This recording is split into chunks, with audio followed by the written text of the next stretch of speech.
Hi, my name is Brian Howard and I am the Executive Director of the Spellman Museum of Stamps and Postal History on the Regis College campus in Weston. Welcome to our update for March 2024.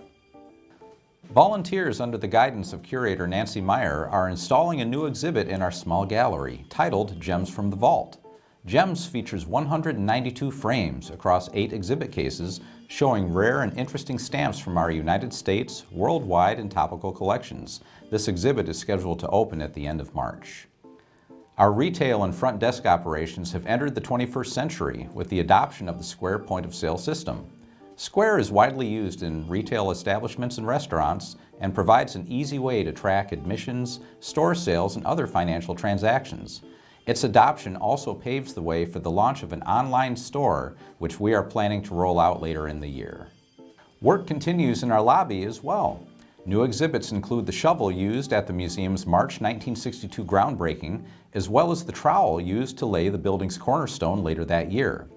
A newly acquired flat-screen television, an 1889 patented Doremus mailbox, and our annual fund donor board complete the space.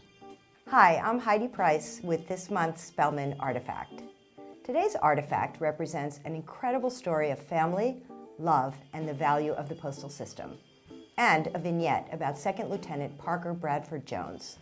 Lieutenant Jones served in the 26th Infantry Division of the U.S. Army, called the Yankee Division. The 26th, composed primarily of soldiers hailing from New England, arrived in France in September of 1917. They were one of the first U.S. divisions to head overseas after the United States entered the war in April of that same year. Naturally, communication to the States was by handwritten letter, slow to arrive to family awaiting news and updates. Lieutenant Jones communicated regularly, especially with his niece living in Weymouth, Massachusetts. Now, the story of this German helmet known as a Stahlhelm. Lieutenant Jones sent this actual helmet to his niece by mail from France to South Weymouth, Massachusetts in 1918. You can see he literally painted the address on the helmet and affixed the postage. Some remains here today. Not long after he sent this helmet back to the States, after several months in a relatively quiet sector, the 26th saw extensive combat. Sometime after May 30th, the date of his last known letter sent home, Lieutenant Jones was killed in combat. That was July 19th, 1918. His niece did receive the helmet. She wrote back thanking him. However, it was too late. This helmet and the story surrounding it is an important example of how the Postal Service connects us, and so key to life, communication, and connection. Stop by the Spellman to see the helmet and the accompanying letter Lieutenant Jones' niece sent upon receiving it. We're closing today with the Spellman Museum's Vice Chairman, John Everett. John is a lifelong stamp collector and a retired civil engineering professor, having spent 25 years at the University of Michigan. Additionally, John is a world champion rower, Olympian, and is a member of the U.S. Rowing Hall of Fame. John, welcome to the update. Great to be here, thank you. All right, so when did you start collecting stamps? I started collecting stamps and coins when I was a kid, probably 9 or 10 years old. So I've been collecting the U.S. stamps all along, but then I was a member of the U.S. national rowing team at the World Championships in Bled in what was then Yugoslavia. And rowing is a big deal in Europe, bigger than it is here in the U.S.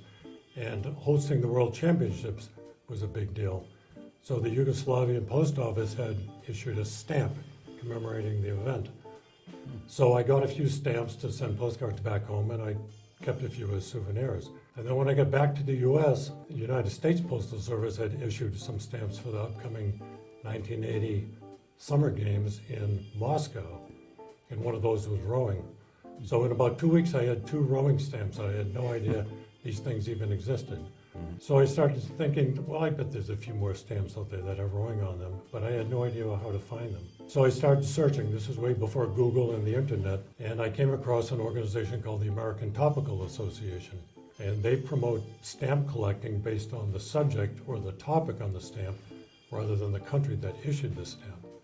And they produced checklists and handbooks, and I got one for sports and Olympics, and one sliver of that was rowing. So that got me into the world of topical stamp collecting, and I've been heavily involved in that ever since. All right. Well, I know that I'm certainly glad that you're a member of the museum and a part of our volunteer crew and serving on our board as well. How did you initially get involved, and how long have you been involved at the Spellman? Well, way back when I first started looking for the rowing stamps, I found out about the Topical Association. I also found out about the Spellman Museum because they had all the catalogs, including some of the European catalogs. And then I eventually got a job and I moved to Michigan for 25 plus years. Career and family took up most of my free time, but I eventually retired and came back to the Boston area, and I started renewing my interest in the stamp collecting. So I came to the museum to fill in some of the holes. I had finally gotten a US stamp album. Okay. So I came to the store at the museum and to fill in some of those holes. And after a few trips, I came and said, "You guys got a lot of stuff here. It looks like you could use some help organizing it and doing inventory." And I said, "I've got some free time. Would you like me to help?" So that got me involved with the volunteers. I was just looking to help, and I love the stamps, and it's a very relaxing hobby. The people that are involved are relaxed. When you're in the middle of careers and families and world events, things can get pretty tense, but collecting stamps calms people down. I know that we certainly appreciate the work that you're doing there and look forward to working with you for a good long time as well.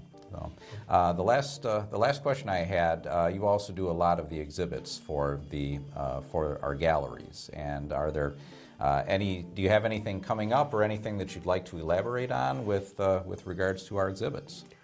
Well, we have a lot of material, and there's some really obscure, valuable, unusual material hiding in our vault. And one of our goals is to get some of that stuff out where the public can see it. Some of it is pretty picky, philately stuff, and some of it is stuff that attracts kids and people that don't know much about stamp collecting. Yeah. So we try to rotate some of the exhibits and get some of the new stuff out there and keep it fresh. Okay. I'm learning a lot putting these things together. All right. Well, we're, again, certainly glad to have you involved and to be doing so much on behalf of the museum. And as a result of that, it's a real gift to the philatelic community and to the general Metro West community as well. So thank you. You're welcome. I'm proud to be part of it. Thanks, John. That's it for the March update. We at the Spellman Museum thank you for your interest, and we're looking forward to seeing you this spring.